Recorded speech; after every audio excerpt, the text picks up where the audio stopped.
Hey guys, welcome to my new video for my October horror film spotlight month. As you can tell, it's already October 31st, guys, so this is going to be the last video of the entire series. I know it's kind of sad it's finally come to an end, but I hope you've been enjoying all the videos that I have been posting this entire month. So, you know, I'm glad you guys have joined me, alright guys? So as always, like and comment, tell me what you think, alright? So as you can pretty much tell from the shirt that I'm wearing, you should pretty much have a pretty good idea of what I have in store for you for this last video, guys. And honestly, it shouldn't be any surprise that I'll be talking about this film. And it is of course George Romero's original Dawn of the Dead. Guys, this movie is it for me, man. This is everything. Quick synopsis, well, not quick synopsis, but it came out in 1978, was written, directed and written by George Romero. Quick synopsis basically is that you have the crumbling civilization after the events of Night of the Living Dead.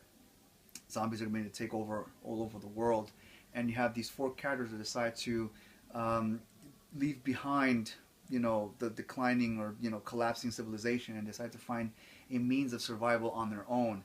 And that's where they venture off and find this mall. They take it over, they kill, you know, they get rid of all the threats inside as well as around the surrounding perimeter of the mall, and they barricade it and keep it for themselves. And they pretty much just hold up there until a series of events later on, because they stay there for several months. And then that's when things happen with the bikers come in and they have to flee.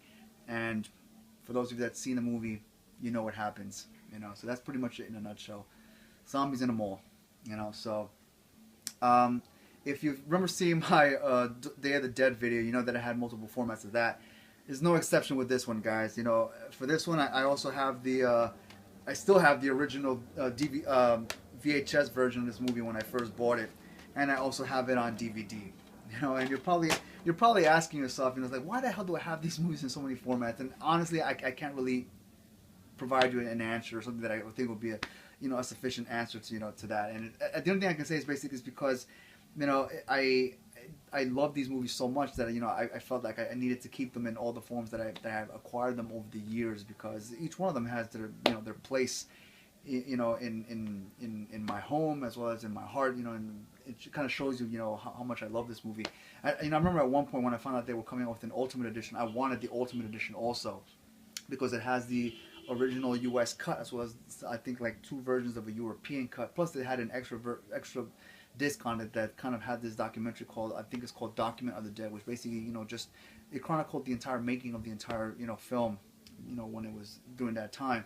And I wanted that, but I mean, the interviews and stuff that come part of the Blu-ray version, you know, they're so good to see all these characters in there again, you know, so it's a lot of fun to see them in there. So again, the main characters, of course, are Ken Foray, Galen Ross, Scott Reiniger, as well as David Emge. They play our primary characters of Peter, Fran, Steven, as well as Roger. So again, guys, this movie, much like Day of the Dead, has a really special place in my heart because of these characters. These characters just kind of, for me, feel are what every zombie movie should have in terms of trying to display the effects of a traumatic event or experience such as zombies, and what that does to people when they have to resort to, you know, giving away the luxuries and having to, you know, live in confined spaces and having to find alternate means of survival, you know, to get food, defense. It just shows the human conditions in such a very realistic fashion, you know, and that's what I really love about this film, and I appreciate, you know, the direction and the story that George provided behind this film and its main characters, because it really shows a progression of all these characters. And I'm specifically pointing more towards the character of Fran, because when we're first introduced with her, you know, she's a very, you know, independent woman. You know, she works at a TV station. You know, she's very independent. She knows what she's doing in that environment, and then she's taken out of that and forced to put in a situation where she has to fend for herself, even though she's with the other 3 characters. But, you know, she doesn't know how to do anything. But slowly throughout the film, we begin to see how she begins to turn that around, and she becomes more of an independent woman again, a very strong woman now throughout the course of everything that she experiences. Of course, she also experiences the heartache, you know, of some of the things that happen along the way as well. One being the pregnancy that she goes through, and how she has to take that into her, you know, that matter into her own hands, so that the others, you know, don't feel that they have to make decisions for her, that she can, you know, stand on her own 2 feet and make decisions for herself. And those are some of the things that I really appreciate about this film, you know, is that George really put a lot of thought into how he wanted his characters to be portrayed and how he wanted them to develop. And they're again, they parallel basically what was going on in society at the time during the late 70s. And it just works so well. I love these characters so much. I mean, for me, these are the iconic characters that zombie horror should really have. So it's a lot of fun. I love this movie so much. There's a lot of practical gore effects, of course, done by Tom Savini, which is always a lot of fun to watch.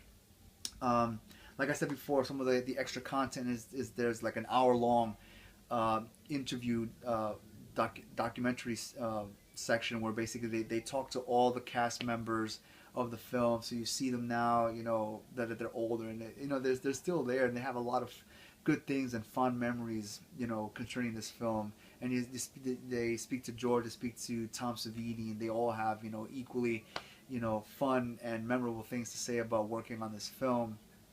So it's definitely all around. It's a great film. It's something that every person who's a fan of horror, who's a fan of zombie movies, and especially who's a fan of George Romero's films, that they should have. You don't have to have it in every single format like the way I do, but one is enough, but it's definitely the thing that you should have. And there's so much I can say about it, but I feel like I should save it for something else, a separate set of videos or another longer video on that. But again, guys, Dawn of the Dead is one of these films that is going to forever, stay in my horror collection. I'll always have things to say about it. And for those of you that have seen this movie, and look at it from an analytical perspective in terms of character study or character development, you know what I'm talking about, and you'll probably have the same types of thoughts and comments about the film just as I do. So to you guys are it, man. All right. We hold together. So that's pretty much it, guys. I hope you liked what I had to say about Dawn of the Dead. I hope you enjoyed the videos that I put over during the last month. It was a lot of fun doing that and just talking specifically about certain things, concerning each film. I hope all of you agreed that. I hope you all had a good time, watching those films and hearing my thoughts and comments on it.